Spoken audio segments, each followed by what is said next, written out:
would like to tell you about a hair-raising incident I experienced a few months ago. My name's Ryan. I'm a software engineer.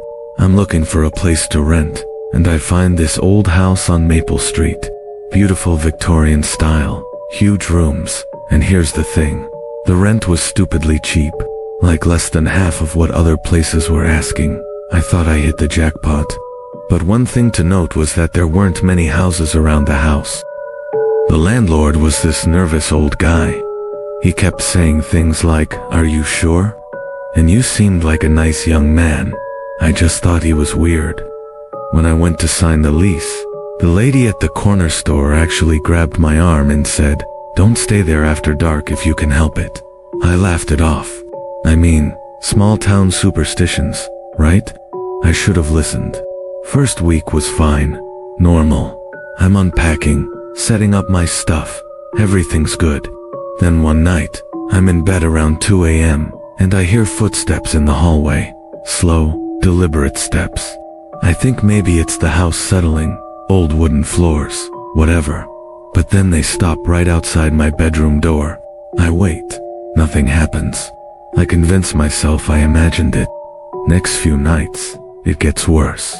I'd wake up to all the kitchen cabinets open, every single one. And there's this smell that comes and goes, like rotting flowers mixed with something metallic. Made me gag every time. Then I started seeing her. First time was in the bathroom mirror. I'm brushing my teeth, and in the reflection, there's a woman standing in the hallway behind me, pale, wearing this old-fashioned white dress.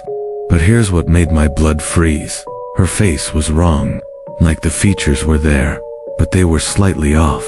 Distorted, eyes too far apart, mouth too wide. I spun around, nothing there. When I looked back at the mirror, she was gone. I tried to leave that night, packed a bag, headed for the door, but I couldn't open it.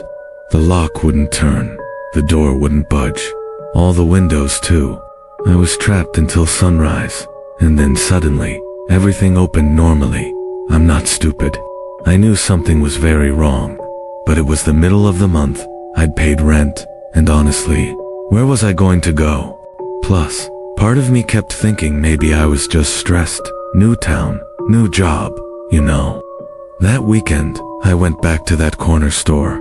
The old lady saw me and just shook her head. I asked her straight up, "What happened in that house?" She took me to the back and showed me an old newspaper clipping. 1000 Year 1952. A young woman named Elizabeth Moreau had lived there with her fiancé. He was supposed to come back from the war, marry her. She waited and waited. Turned out he'd died 2 years earlier, but the letter never reached her. She waited in that house for 5 years, refusing to believe he was gone. One winter night, the heating failed. She was found frozen to death in the upstairs bedroom, still in her wedding dress, still waiting by the window. The old lady looked at me and said, "She's still waiting, and she doesn't like being alone." That night, I decided, first thing Monday morning, I'm breaking the lease and leaving. I don't care about the money. But Sunday night, she didn't want me to leave. I'm lying in bed, can't sleep, and that smell hits me. Rotting flowers, so strong, I'm choking. The temperature drops so fast, I can see my breath. And then I hear it. A woman crying, sobbing. It's coming from right next to my bed. I don't want to look. I'm frozen, every instinct screaming at me to keep my eyes shut. But the crying gets louder, more desperate, and I feel something cold touch my hand. I open my eyes. She's kneeling beside my bed, Elizabeth. And this time I see her clearly. Her face is, God, I can't even describe it properly. It's like looking at someone through warped glass.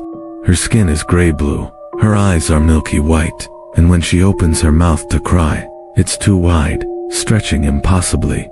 But here's the thing that messed me up the most. She wasn't trying to hurt me.